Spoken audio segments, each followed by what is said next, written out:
Salam dan bahagia Ibu dan Bapak Guru.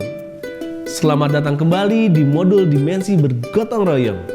Kita sudah mempelajari dua elemen dari dimensi bergotong royong, yaitu elemen kolaborasi dan kepedulian pada materi sebelumnya.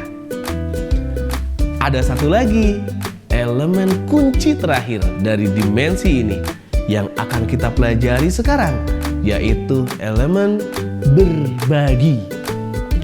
Lalu, bagaimana ya elemen berbagi ini dimasukkan ke dalam pembelajaran?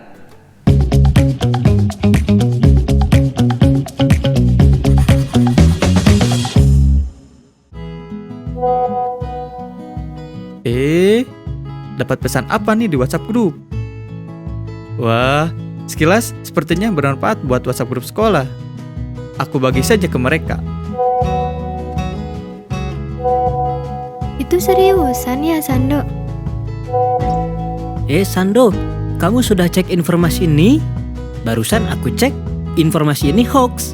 Kalau mau berbagi informasi, tolong cek dulu ya teman-teman, agar kita tidak membagikan informasi yang salah kepada orang lain.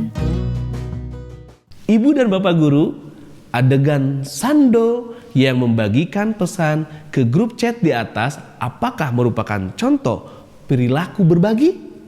Ya, Sando menunjukkan perilaku berbagi.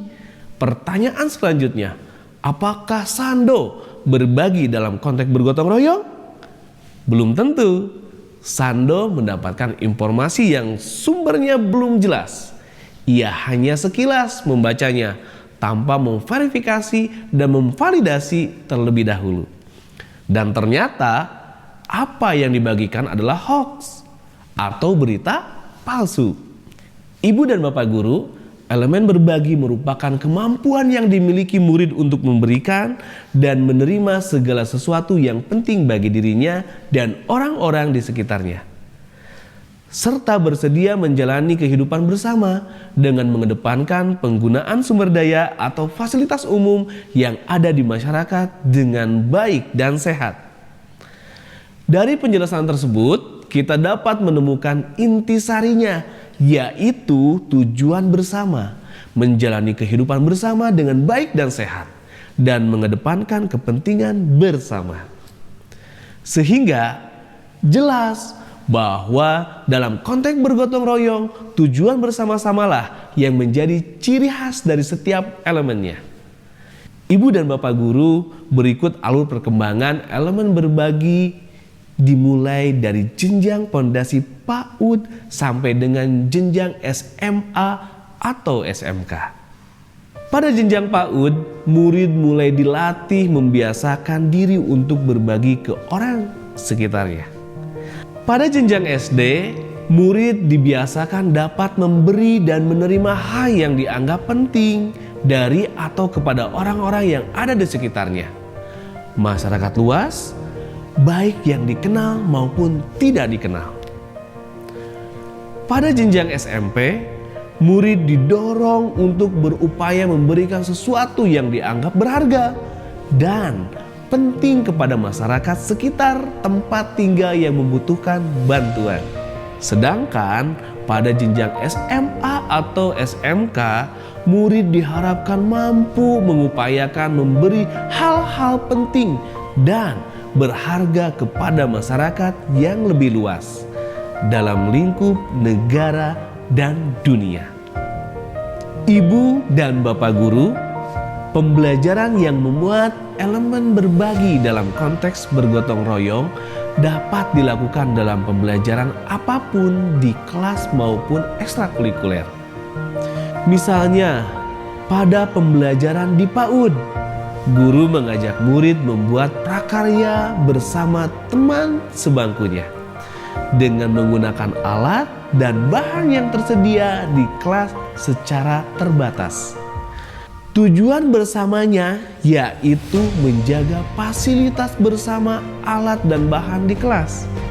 Jadi, selain berbagi peran untuk tujuan prakarya, anak juga dilatih untuk bergantian menggunakan alat dan bahan tersebut. Contoh lainnya adalah pada pembelajaran ekstrakurikuler. Misal, pada jenjang SD, murid akan mengikuti kejuaraan antar sekolah secara berkelompok. Elemen berbagi dapat dikembangkan mulai dari proses persiapan dan latihan.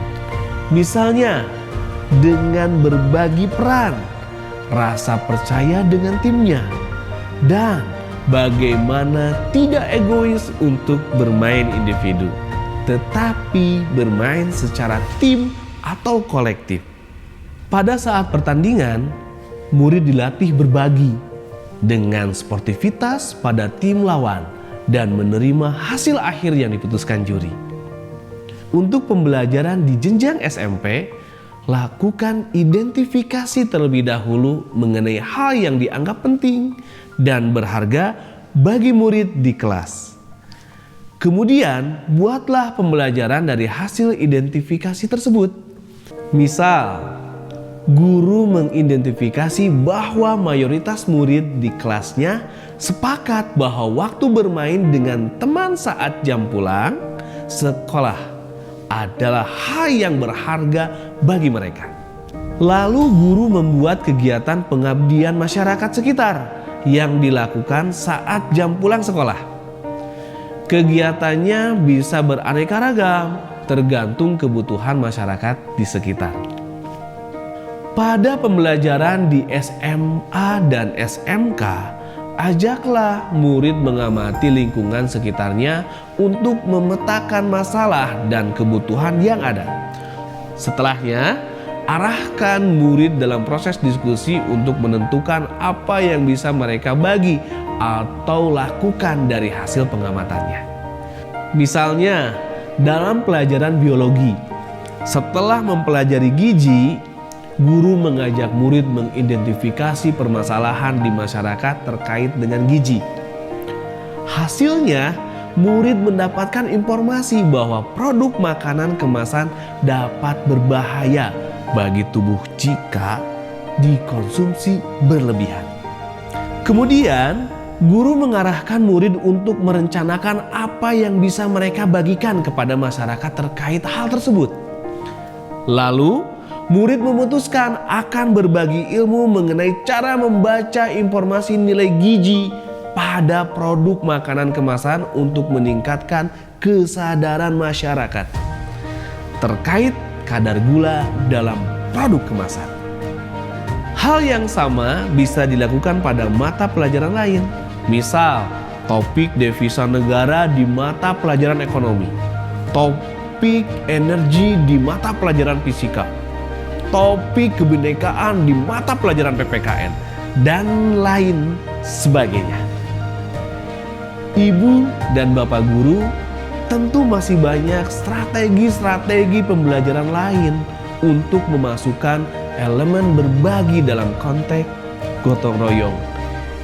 Elemen berbagi melengkapi elemen kolaborasi dan kepedulian pada dimensi gotong royong sehingga pelajar Indonesia mampu menerima hal-hal yang bermakna bagi diri dan lingkungannya, menjalani kehidupan bersama dengan menjunjung tinggi kepentingan umum, termasuk berbagi informasi dan ilmu.